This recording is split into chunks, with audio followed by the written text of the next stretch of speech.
की तस्वीरें सामने आई हैं।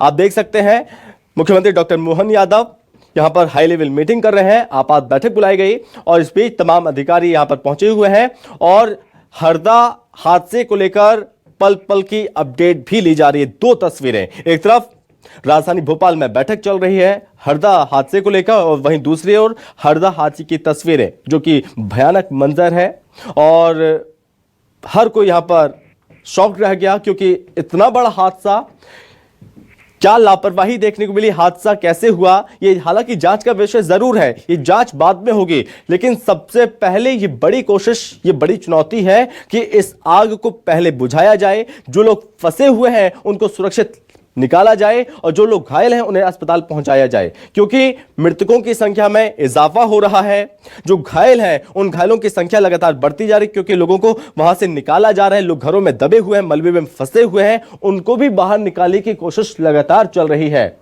हमारे साथ सुधीर जी लगातार बने हुए हैं। सुधीर जी, कितनी बड़ी चुनौती सरकार के लिए मानी जा सकती है अभी? देखिए, निश्चित तौर पर चुनौती है और बड़ी संख्या में लोग घायल हैं, उनके इलाज की समुचित व्यवस्था कराना ये सरकार के लिए एक बड़ी चुनौती है। एक ताज़ा अपडेट अपने दर्शकों को बना कि हरदा से राजधानी भोपाल और इसी तरीके से हरदा से इंदौर के लिए कॉरिडोर बनाया जा रहा है, जिससे कि एम्बुलेंस को रास्ता साफ मिल सके और घायलों को तुरंत इलाज मिल सके। जिस बात की चर्चा संभव आप कर रहे थे कि अगर सड़क मार्ग से लाया जाता है तो कम से कम घायलों के इलाज में देरी ना हो, इसको लेकर भी सरकार कहीं ना कहीं गंभीर इस पूरे हादसे के बाद में नजर आ रही है और यही वजह है कि कॉरिडोर बनाने का काम जो है वो प्रशासन और सरकार के द्वारा किया जा रहा है। इसके अलावा जो अब तक संकेत इस पूरी बैठक के माध्यम से मुख्यमंत्री ने अधिकारियों को दिए हैं, उसमें जो संबंधित व्यक्ति जो लापरवाह हैं उनके खिलाफ कड़ी कार्रवाई की जाएगी। बैठक के दौरान मुख्यमंत्री ने इस बात के संकेत दिए हैं। हालांकि प्रारंभिक तौर पर सबसे पहली प्राथमिकता जो बार बार अपने दर्शकों को हम बता रहे हैं कि सरकार की घायलों के इलाज को लेकर है और जो फैक्ट्री में जो आग अभी भी लगी हुई है, जिस तरीके से विस्फोट लगातार हो रहे हैं, उस आग को काबू में पाना सरकार की प्राथमिकता है। आसपास के लोगों को सुरक्षित स्थान पर पहुंचा दिया गया है, पर लेकिन अगर कोई लोग वहां पर फंसा हुआ तो उनको निकालना भी, ये भी सरकार की प्राथमिकता में शामिल किया गया है। पर लेकिन बैठक में अभी तक जो आगजनी का कारण था वो सामने निकल कर नहीं आ पाया है। ये माना जा रहा है कि जब रेस्क्यू ऑपरेशन पूरा होगा और जांच की जाएगी इस पूरे आग की घटना की, तो उसमें आग के कारण भी सामने निकल कर आएंगे और इस पूरे मामले पर जो भी दोषी या जिम्मेदार अधिकारी होंगे उनके खिलाफ बड़ी कार्रवाई की जाएगी। क्योंकि लगातार स्थानीय लोगों के द्वारा कई बार इस पूरे मामले की शिकायत की गई थी कि फैक्ट्री के अंदर तय मानक से ज़्यादा, तय मात्रा से ज़्यादा बारूद भरा जा रहा है और आसपास के घरों के अंदर भी अवैध रूप से पटाखा फैक्ट्री संचालित की जा रही है। अगर प्रशासन को, पुलिस को बार बार इस बात की जानकारी दी जा रही थी, तो क्यों ऐसे लोगों के खिलाफ प्रशासन और पुलिस के द्वारा कार्रवाई नहीं की गई, ये एक बड़ा सवाल है। और ये माना जाना चाहिए कि जब ये रेस्क्यू पूरा होगा और घायलों को समुचित इलाज मिलेगा, उसके बाद में सरकार का फोकस इसी बात पर रहेगा कि जो लापरवाह और दोषी अधिकारी है उनके खिलाफ कार्रवाई की जाए। पर अगर पूरे घटनाक्रम को लेकर बात करें, तकरीबन 10 बजे इस फैक्ट्री में आग लगने की जो पहली सूचना थी वो सामने निकल कर आई थी और उसके बाद आधा घंटे के अंदर इस आग ने इतना विकराल रूप धारण कर लिया था कि आसपास के 60 मकान इस पूरी आग की सुधीर जी, आप हमारे साथ बने रहिए। इस बीच नारायण राजपूत है हमारे साथ, जो कि प्रत्यक्षदर्शी हमारे साथ जुड़ रहे हैं।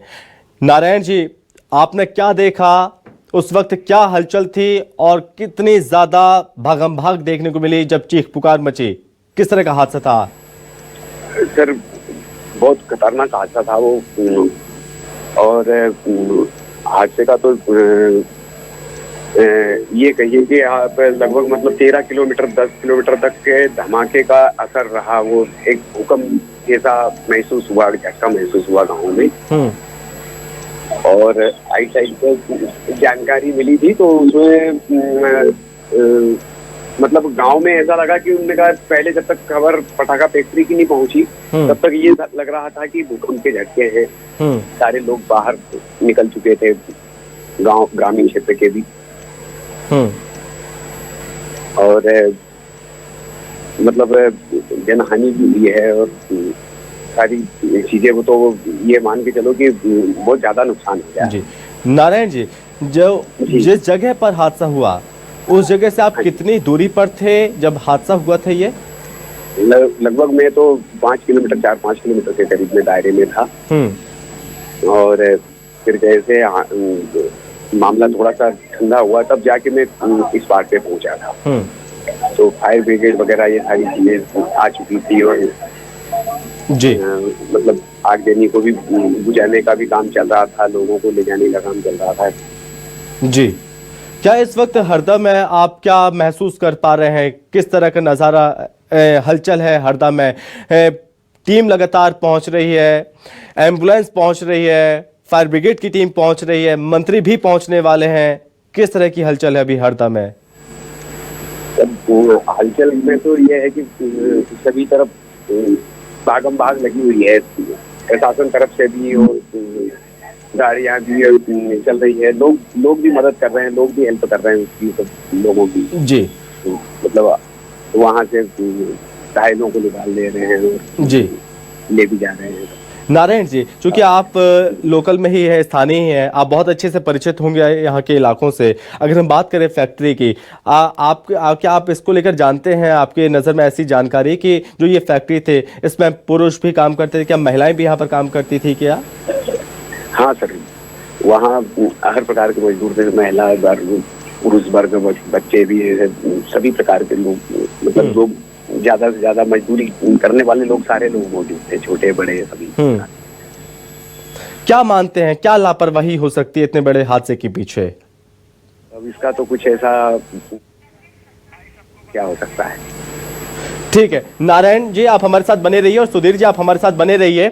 और इस बीच इस वक्त की एक और बड़ी खबर निकलकर सामने आ रही है। हरदा विस्फोट पर एक्शन में सीएम मोहन यादव और पूरे मामले पर जो संज्ञान लिया था, हाई लेवल मीटिंग बुलाई गई थी और घायलों के बेहतर इलाज के निर्देश दिए हैं मुख्यमंत्री डॉक्टर मोहन यादव ने। करने के लिए लगभग 50 से ज्यादा एम्बुलेंस हमने रवाना कर दी है। इसमें घायलों को तुरंत नज़दीक के हॉस्पिटल में इसकी सुविधाएं मिले, बर्न यूनिट चालू हो जाए, इसलिए इंदौर, भोपाल, होशंगाबाद सभी दूरबर्न यूनिट और डॉक्टरों की टीम तैनात कर दी है। साथ ही साथ एक हेलीकॉप्टर से मेरे अपने कैबिनेट में जानकारी आई से मंत्री Rao Pratap Singh, ACS Ajit Kesari, DG home को स्पॉट पर रवाना किया, 400 से ज़्यादा पुलिस बल भेजा है और भारत सरकार को भी अवगत कराया, जिसके माध्यम से वो तुरंत उनके यहाँ से मदद मिले। और हम इस पूरी प्रयास में है कि हर हालत में किसी भी तरह पहले सबसे पहले आग पे काबू पाया जा सके, जो भी घायल हैं उनको यथायोग्य मदद मिले। हमने घोषणा की है कि जो भी घायल होगा उसका इलाज पूरा मुफ्त किया जाएगा। जिनके घर में ये घटना घटी है या जिनकी मृत्यु हुई है उनको परिवार को लगभग 4 लाख रुपए प्रति परिवार उसमें देने की हमने घोषणा की है। साथ ही साथ कोशिश कर रहे हैं कि इसमें जो घायल हैं उनको पूरा यथायोग्य सब प्रकार का इलाज कराया जा सके। बाबा महाकाल सबके कृपा करेंगे, मैं ऐसी उम्मीद करता हूँ। यद्यपि घटना बहुत भीषण है और हम प्रयास करेंगे किसी हालत में घटना की पुनरावृत्ति नहीं हो और इसमें इस घटना के जांच के आदेश भी मैंने दिए हैं। होम सेक्रेटरी इसकी जांच करके पूरी रिपोर्ट मेरे को देने वाले हैं। उम्मीद करता हूं कि जल्दी जल्दी आग पर काबू पाया जाएगा। हम सब हिम्मत रखें, सरकार पूरी सजग है, पूरी मुस्तैदी से घटना के बाद इस पे जो प्रबंधन हो सकता है वो सब प्रबंधन में लगे हुए हैं।